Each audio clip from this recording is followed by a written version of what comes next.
You probably thought we were done with Isearches. Ha! Yeah, but we gotta do them, so here goes.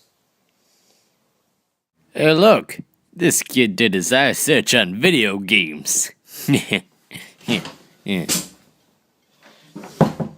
What are you doing in my room? Huh? You want to learn about video games, huh? Well, I'm your guy. Me, Martin Clark. I see you're eager to learn, so let's get right down to business. Today we see video games as things on screen where you can create a character and live in a fantasy or an alien world. Things like Skyrim or League of Legends for some of you. You may think video games originated from two-dimensional games, where you would hop around in a more pixely world, like Pokemon. If you're more educated in this subject, you might think Pong was the first game, but none of these are actually right. The first video game ever invented was developed by Thomas T. Goldsmith in 1947. It was called the Cathcode Raytube device. What this was, wasn't really so much of a video game that you would think. It didn't have a screen. It was completely analog and was mounted on a computer as large as a wall. Even as large as a small family home at that time. As that's what computers were. But it was entirely successful. Everybody loved the fact that you could play on a computer now. However, as it was gigantic and cost thousands of dollars to develop just one computer with this system on it, which would translate into millions of dollars today, it wasn't really popularized as much as I think it should have been. But it does remain kind of the first computer player interactive game ever created, and one of the great standing stones for video games. So, there's some facts for you. Knowledge will get you to college, but not this knowledge. Don't write video games as on a resume or anything. I don't think that'll do me any good. Unless you're Alex. Want to be a game designer. Oh yeah, let's move on. Ah yes, the history of video games. By me, Martin. Device on a gigantic computer, but it started to progress with screens. Like someone still on a gigantic monster of a machine created chess, which you could play with that computer, which was really cool, or with your friend.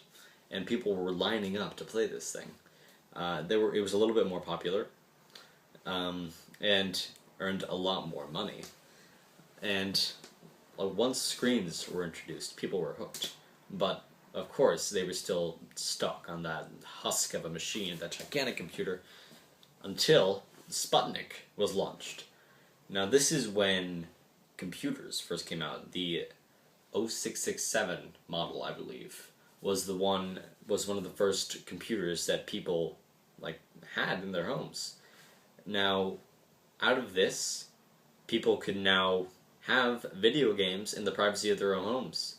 Space War was one, which is still popular today, like one of those arcade games, where you're a triangle fighting another triangle with triangles. But it's primitive, but it's cool. And you were able to play it on those computers at home. So once computers were introduced, video games were changed forever. I think when video games made the greatest impact on other kinds of technology, specifically movies, was in the 70s. This is when computers were already out, people were using them, and filmmakers were using them. What they would do is they would use computer-generated elements, CGI, which was pretty much animation through computers, a lot like that in video games. So one of the most popular films that use CGI, one of the first too, is Star Wars: A New Hope. Now, a lot of it, when it was originally released in 1977, a lot of that wasn't CGI. It was people filming just small explosions and models. But the trench scene, when Luke is trying to blow up the Death Star, riding around in his X-Wing, I'm sure you're familiar, the walls of the trench are animated with CGI. Now, what happened this is pretty controversial. George Lucas re-released A New Hope in the 90s with all these elements of the movie that hadn't been CGI, like the X-Wings and the Death Star explosion. Those weren't computer generated. Those were actually done and set up by like artists working on the film. He redid those with CGI. Also, Greedo shot Han first, which isn't what happened. Han shot first. So, there is how video games and computer animation coincide and impact technology and society and Star Wars. Hey, look, a new shirt. Well, more about social impacts and controversies about video games, like whether it's good for you to play video games health-wise, both mentally and physically.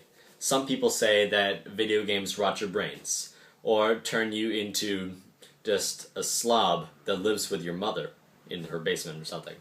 Now, that is a stereotype. There are plenty of people who actively play video games and do not live in their mother's basement, but there are also people who do play video games and that's like all they do, which, like anything that you could get addicted to, is bad. There's no doubt in anyone's mind that if you play video games all day long, then of course it'd be bad for you. And it's frowned upon by society. But if you just take it in small doses, play it as a pastime with your friends, that's good. It's good for hand-eye coordination. So, video games in small doses can be good, but not if you make them your life. Now also, people have made points about how shooting video games, or violent video games, make you more aggressive, even cause you to do such terrible things as shooting people. Now, there have been tests conducted about this, how if someone who, I don't know, played Mario Kart, a fun racing game, they were a lot less aggressive after the tests than those who had played a shooting game. Now, while this may be true, I doubt that it's truly video games that are causing people to do terrible deeds. More of what's going on in their minds, not what they're being exposed to. Now, there is a lot more controversy, and people have made a lot more complicated points to this that I won't go into so much detail in. It's really more for you to decide. But in my opinion, I think as a whole, video games have impacted people positively, both through movies, social impacts, technological impacts like computers and such. And, yeah. Well, sorry for wasting like 7 minutes of your time. I liked it.